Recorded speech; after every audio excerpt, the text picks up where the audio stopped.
So in case you're out of the loop, Travis Scott was the heavily rumored mystery character in the first WWE 2K25 DLC pack. That did not happen. People paid for the pack waiting a long time for something to come, and for a while, nothing. Travis Scott was also rumored to be a part of a larger tag match at Money in the Bank, but that also did not transpire because apparently he wasn't taken to the business very quickly. And despite being involved in WrestleMania 41 Night 2's main event and even John Cena's heel turn, he hasn't been seen since.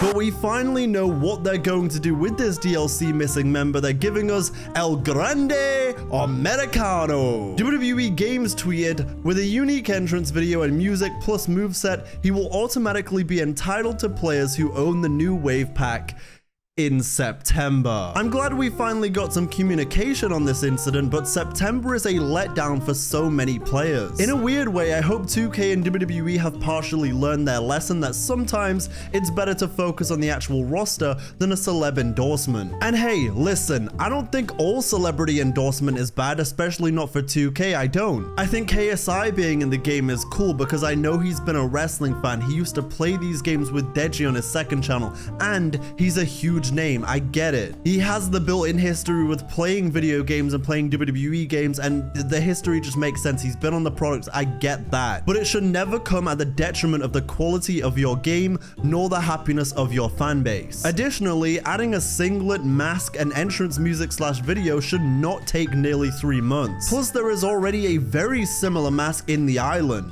And better yet, it should not take WWE Games or 2K so long to communicate when there's issues with their game. Every now and again, they're right on the ball with saying exactly what is happening, or alternatively, time and time again, they ignore people's cries to instead push the island or my faction or whatever. It's times like this where, 2K, I wish you had better lines of communication. And for those who maybe will go ahead and say, oh, but the Next Makers has been gone for a very long time now. And better yet, I really for years have wanted some kind of video series where they actively document the development cycle. I genuinely want to know, when it comes to this game, when it comes to a game like this, why it needs to take so long to add such few things to a character model who is already in the game. I'm not going to sit here and pretend like I know anything about game development because I don't know El Grande, but it would so help you fight the backlash you get with announcements like this if you were just clearer about why things are happening and why it takes so long. Because right now, I don't know if y'all are just being slow or lazy, or if this requires WWE approval. I legit have no clue why it would take so many months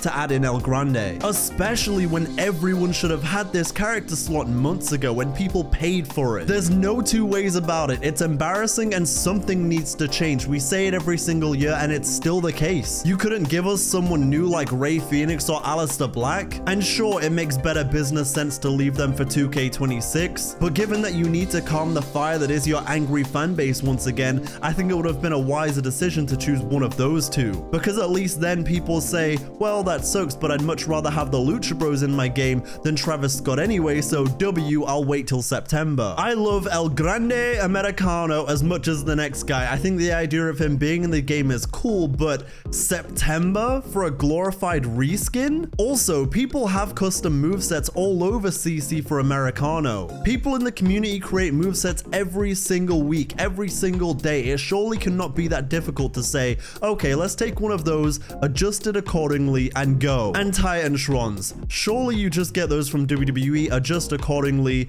It shouldn't take so long at all. I remember when I used to mod 2K19, people were just making neutrons left and right, custom or not, and grabbing them from various places. And this really is the age-old argument. I feel like every time I talk about 2K, I always say the sentence, well, if modders can do it, why can't the developers? But genuinely, if modders can do it, why can't the developers? What's stopping you guys from just receiving the files you need and injecting them into the game and doing a patch? And in terms of entrance motion, it's very much just Chad Gable with some pomp and circumstance. I'm sure you can knock that one out in a day or two, maybe a week. Again, I am openly naive when it comes to game development. I don't know game development times, but I downright refuse to believe that this would take 3 months. And how long have you known that Travis Scott wasn't going to work out. The people that paid for the DLC were already a little misled because they didn't even know who they were paying for. And hell, that goes for the entire season pass. There was so many different mystery celebrity guest spots that people just didn't know who they were going to get. Sure, we could have speculated, but when you paid for them,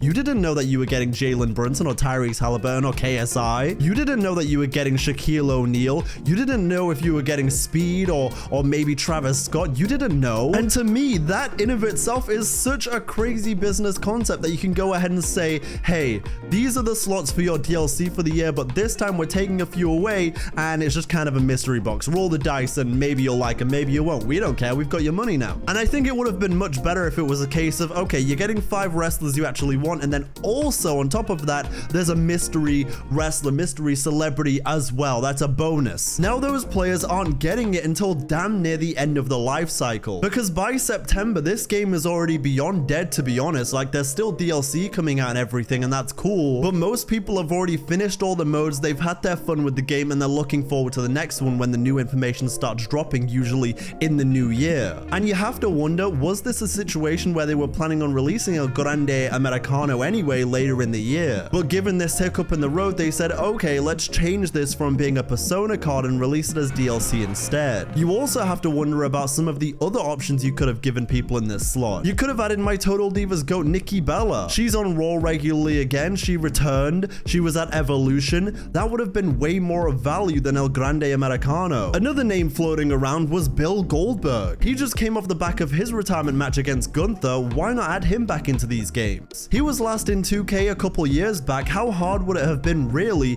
to add him? And I don't want this to come across as another, oh, I hate 2K bad video, because it's not. It's an incident in a game that I have otherwise enjoyed many aspects of. I've spoken before about how I think the gameplay is in a really strong spot. My Rise is a ton of fun. The match types they're continuing to add, like, the game is not overall going in a bad direction. It's just these little isolated incidents that make everyone say, what are you guys doing? It's the built-on frustration of things like the WrestleMania 41 DLC pack, which you haven't even finished releasing. You've got the incoming Roman Reigns attire in my faction too, which is really just a change of very minor things. And then everything else is kind of a, well, you'll find out soon, to be determined. It is not good enough. You don't get to make people pay for a product and then say, well, we'll finish what you paid for soon. No. Also, 2K25 will be releasing on the new Nintendo Switch 2 soon. I'd love to sound more excited about it, but if I'm gonna play 2K25 on a handheld, it's gonna be on my Steam Deck. 2K on the Steam Deck runs so nicely, and for those who don't know, this is not a brand deal, I just really like mine, but 2K on the Steam Deck is like playing on PC, but on a handheld. You can get all your mods on there, you can play any of the 2Ks, even dating back to 2K19 with mods, which runs like a dream. So while I'd love to be excited about a Switch 2 version of 2K25, I'm just not. It's probably gonna be the old gen version of the game anyway, and I can only pray for those buying that it runs better than 2K18 did on the original Switch. Now, of course, later this month, the next DLC pack will be dropping with the aforementioned KSI as that DLC celebrity guest, along with New Jack, Jordan Grace, Penta, and Bull Nakano. A very, very good DLC pack, by the way. I know I've probably come across as the biggest hater in the world, but I can compliment 2K too, shocker. And again, I have no problem with KSI being in this game. It's a return on investment that I can see working for them. And one cool thing with New Jack in that pack is that Brian Williams, the absolute GOAT, revealed. He said, quote, when New Jack is released with DLC Pack 3, he'll come with 2 entrance motions. One that he uses for normal rule one-on-one matches, and a special entrance that he'll use for non-DQ one-on-one match types. Both entrances are great, but the one he uses for non-DQ match types, again one-on-one, is amazing, as New Jack will make his way to the ring dragging a garbage can full of weapons. Jack tosses the garbage can into the ring and the weapons go flying out. When the match starts, the garbage can and spilled weapons will be in play, and his entrance theme will continue to play throughout the match. For those not familiar with New Jack, this is not a bug, it's a feature. This sounds so awesome, and I genuinely can't wait to see it. Like I said, not everything is bad with 2K25. It certainly has its moments, but this whole El Grande Americano Travis Scott situation hasn't been handled well at all, and that's a real shame.